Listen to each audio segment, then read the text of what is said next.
Hi, I'm Chris, and today we're going to talk about Pixar Fest. It's been going on for a while. It ends on August 4th. When it first came out, there was so much content, but today I thought I would talk about some trivia about Pixar. Let's see how many of these things you knew about trivia about Pixar here at Pixar Fest. It goes to August 4th. Let's check it out. It seemed like the best place to start is at Pixar Pier for Pixar Fest, and specifically, I want to talk about this store right over here called Knacks, because this has some interesting and a little bit controversial history with it. Knacks was the fifth short that Pixar did. It was originally released in 1989, and the story is, see this guy right there, that little snowman? His name is Knick, and he's in this little snow globe, and he sees all these other little knickknacks, and particularly he sees this one, her name's Sunny Miami. She's this blonde bombshell, and he's trying to get out of his snow globe to go hang out with her. The thing is, when it was released, it was really funny, people liked it, but we'll get to that in just a moment. But there's Knack. We're gonna go inside the store here. So Knack, the short was released in 1989. They re-released it in 2003, and then re-released it again in 2005. Now Knack says he's trying to hang out with trying to get to this girl who's this blonde bombshell of a girl. When they first released her, she was in a bikini, and she was very large-chested. And eventually, when they re-released it again in 2005, they reduced the size of that, making her just maybe more like of a normal female than this like over-exaggerated character. So what happened is that John last year ended up doing an interview, and people thought that the reason they changed the girl's appearance, there's two girls actually, her name was Sunny Miami, and there's another one, Sunny Atlantis, and both of them were like large-chested, and they were both just drawn as like a normal. And when they interviewed John last year, they said, "Oh, did Disney make you do that?" Because at that point, Pixar was not part of Disney, but they were starting to kind of get together and start to work on things and become like buddies and maybe become one company type of thing. And so a lot of people thought that Disney put all this pressure on John last year, saying, "Hey, you can't have stuff like that." John last year denies that. He says, "No." He's like, "I just realized that after watching it, I realized, that's not really a good thing for kids, whatever, so I felt bad about it." So he went and re-edited it. Another fun trivia thing about this, though, for the Gen Xers out there, you guys remember Wile E. Coyote and the Roadrunner, that slapstick comedy? Knack was heavily inspired by that slapstick comedy of Roadrunner style antics of things going wrong. So that's kind of cool. Let's go in that store though, because there's so much Pixar stuff in that store. Here we go. Gnome Sweet Gnome. If you like Pixar, this is the store to come to. All Pixar, all the time. They still have their Pixar Fest going on. It still goes to August 4th, but this is a lot of fun stuff here. This is just like cool stuff. I love that Mike Wazowski stuff. I love these new shirts. They're so cool. They're very soft. Little Buzz action down there, and Rex is getting some love. They even have Ratatouille merchandise, which is kind of a rarity. The funny thing about Ratatouille, when I first saw that movie, I did not like it. I think I just couldn't get over the fact that it was a rat cooking food. But now it's one of my very favorite Pixar films. I love it so much. I love it. They have little baseball jerseys for, this looks like for Inside Out. Believe in yourself. Gosh, I love that. Little marble shoots. Look at this. Look at this. Holy cow. Getting wild and crazy stuff. Whoa, look at that. Mine. Finding Nemo. They're going all in on the bright color craziness. Okay, so for the next little bit of Pixar trivia, let's head over to San Fransokyo and do a little Baymax Big Hero 6 trivia. We're walking in. This is the San Fransokyo Bridge. Now, the story of San Fransokyo is in 1906, and this is in true life, in San Francisco, there was a massive earthquake in 1906, a massive earthquake in San Francisco. That is true. But this is where the fictitious part happens, is that what would have happened is if Japan came in and kind of helped rebuild San Francisco and turned it into San Fransokyo, this is what San Francisco would have looked like. It would have been San Fransokyo. I think that's a really cool story. The movie Big Hero 6 is supposed to take place in the year 2034, but I kind of want to walk down here and take a look at some cool stuff here for Baymax. Walking right in here. and checking out Baymax and doing a little bit of trivia. So Big Hero 6, the movie starts off, Hero is doing battle bots. He's got these little robots he's battling. And let me show you. These are some of the battles you see in the movie. Yama, right there. It says Little Yama. Now if you look right there, it's X out because he's beat Little Yama. But you got to go into the store. You go into the store and you look up, and what are you going to see? There's the battle bot of Little Yama right there. Yep, right there. This next one is Cerebus right there. Let's go in the store. You can take a look for Cerebus right there. And right there, the 3 heads. We're gonna skip Smashbot. We'll come back in a second. Megabot, that's Heroes. That's the one that's won. And then you got Snips right there. Snips, Snips, Snips. Let's go into the store. Let's see if we can find Snips. You walk towards the back and you look up right here. You see Snips, the battle bot, right there.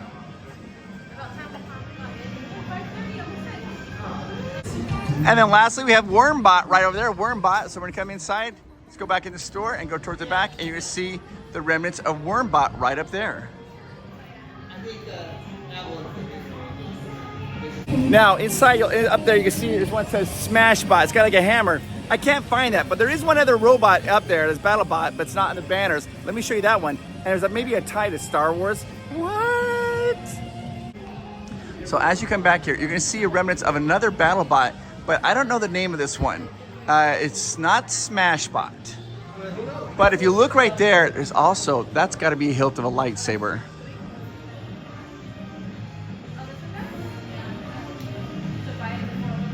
Yeah, there's a hilt of a lightsaber right up there. How sweet is that? Now, one of the first battles that Hero fights, he fights against a guy named Yama, and he's this really big guy. And when he stands up, he actually has a Japanese tattoo on his back that says Yama, which is a mountain, because Yama means mountain because the guy is so big. And right here, what does it say? Property of Yama. And there's Yama's right up there. You walk over here, you can see Snips right up there. You see Wormbot right over there. And of course, you get Cerebus. I don't know where Smashbot is. So we need to talk about Baymax, his distinct, his eyes, his face, all of that. So, Don Hall was the director, and he went to visit Japan, learning about Japanese culture, and he found a bell there. I think the bell is called a suku, I think, and it looks like this, and that's how he got the idea for Baymax's face, was off of a traditional Japanese bell. But it goes deeper than that, because Baymax's face is expressionless, but it wasn't always supposed to be, because when they first came up with the idea, the concept for Baymax, he was gonna be a robot, and they were gonna have him, his face was gonna be able to change into 5 different emotions: happiness, sadness, anger, fear, disgust. And you can see, I think we know another movie that happened to take those emotions. They decided not to show Baymax with any emotions and just have his face as that bell. How cool is that? Another fun piece of trivia about Baymax is the animators got inspired by watching toddlers walk around with full diapers, loaded diapers. It's a little loaded diaper. That's a reference to Diary of a Wimpy Kid. But yeah, that's Baymax's walk is inspired by that. Right, let's go back to Pixar Pier. I didn't think that through. I should have started here first. Let's go back. Hi guys, how are you? Anyways, we're gonna go over to Pixar Pier because I want to talk about Toy Story. You know what's fun is somebody told me once, they said they thought this would be a good video idea. I'm like, I don't know if it would be. Tell me in your comments down below. Is that periodically sometimes people stop me and want to get a photo. And I usually always edit it right there when that happens because I want to respect their privacy. But they told me in a video, they're like, you should just do a video of people stopping you and saying hi and getting photos with them. That, I mean, I only play it, I just get nervous about doing that because maybe people don't feel comfortable with that, but maybe if they do, I should just do, that'd be a fun video. You get to meet other fans of Disney as well, because we're all fans of Disney here. Back to Pixar Pier, here we go. 4, 3, 2, 1, go! There it goes. You know, it's interesting, there's some people who don't like this section. I do. I'm one of those ones. I think it's fun. I understand what they're going for, and I'm just kind of along for the ride. But we're gonna go down here to Jessie's Critter Cell. All right, guys, this is Jessie's Critter Carousel. I want to show you something kind of fun here. There's some trivia and a little nod to Disneyland, and also something I think is just funny that It's a little kid humor. Now, of course, this is Jessie's critter carousel. These are all the different critters against the wall that you can see. And there's one critter that's in particular on this carousel that's hilarious. Here's a bunch of these different critters. Let's go check out. But there's one that you really need to look at here on the carousel. And that's it right there. You guys, it's a skunk. And if you notice, it's going backwards. Its tail is in the air. There are 4 skunks on this ride. There's a really good view of one of the skunks right there. Let's not make a stink about it, but it's a pretty cool character. Okay, we're gonna get on. If I don't get a skunk, I'm not gonna raise a stink about it, but right there. It's calling my name. Let's do this, skunkaroo. Ride it backwards with the tail. Did you guys know that skunks don't make dollars? They make cents. I don't think this is the time for that type of humor. So I'm just riding a skunk. That's the tell. The other piece of trivia is right here on this wall over here. Hey there, Hi, how are you? We all know Big Thunder Mountain Railroad, right? There's that goat that's chewing dynamite and, oh, hey, there's my friends are waving. The goat that's chewing dynamite. Well, they have a nod to that here on Jessie's Critter Carousel. Right there is a goat chewing dynamite. Let's go this way, and there's an Incredicoaster, and then beyond that we have Emotional Whirlwind, which I feel like we've all had in our lives, right? Here we are at Inside Out. It's an Emotional Whirlwind, guys. Emotional Whirlwind. All right, guys, this is the Emotional Whirlwind attraction, and there's 5 different emotions that you can get that will be talking to you. So you're either gonna get sadness, joy, happy, disgust, anger right there. Very fun attraction. So some fun little trivia here about each of these characters. They're based off of a shape. Joy is shaped like a star. There you can see Joy. Joy's based like a star. Sadness is based like a teardrop. She's a teardrop. Anger is based off a fire brick. Disgust is based off of broccoli. And right over here, fear is like a nerve, like a raw nerve. Another piece of trivia here is most people don't realize that this is a clock. That's right. See the big one right there, the big little circle there? That is the shorthand. That's telling you right now it's like a little bit after, it's 1. And then down here, that's the longhand, so it's 1:35. Yeah, it's a clock. Let's go into Bing Bong's Sweet Stuff Shop. There's Bing Bong right there. Inside Out, the first movie, has no physical antagonist. There's no bad guy. Really, the antagonist is things change, and that's scary. The character Bing Bong, when the movie was released, was in no promotional materials. It was a complete secret. They didn't have him in any trailers, no promotional materials, because the director wanted him to be a surprise when you watch the film. I'm part cat, part elephant, part dolphin. When they wrote the original script for Inside Out, the original pairing was going to be Joy and Fear on their adventure. They'd go together, Joy and Fear. They thought that'd be funnier. But then the director realized that sometimes you have to have sadness, and sadness can be a catalyst in our life. And so they changed it from joy to fear to joy and sadness. I gotta find a cool spot here to hang out, so I chat with you guys for a brief second. Guys, I found a little spot here. I think I can talk quietly. Let's see here. That's good. I want you to know that I am talking to you. I am. And I want you to know how you are important and you are amazing. If you can hear my voice, know that this message is for you. You make the world a better place. Did you know that? And we all have those emotions, like in Inside Out. We all have happiness. We all have joy and fear, and some of us have sadness. And if you are going through a hard time and sadness is kind of ready to run in controls, it's going to get better. Don't give up. You don't have permission to give up. You have to stay here because you make the world a better place. I think you're amazing, and I appreciate all the work that you do. All right, let's continue on. We'll do one more little thing about Midway Mania and Incredicoaster. Oh, by the way, as we're walking down right now, this is crazy. There is the best sell I've ever seen on Disneyland tickets. Like, it's almost basically half price. Adults can save up to like $140 or so. So here's what you want to do. You're going to want to click the little icon down below, and or you can call 1-855-GETAWAY, 1-855-GETAWAY, and tell them that Provost Park Pass sent you. There's some caveats though. You have to buy a minimum of a 3-day park hopper pass or ticket, and you have to use it by September 26th. After September 26th, the tickets aren't going to be good anymore.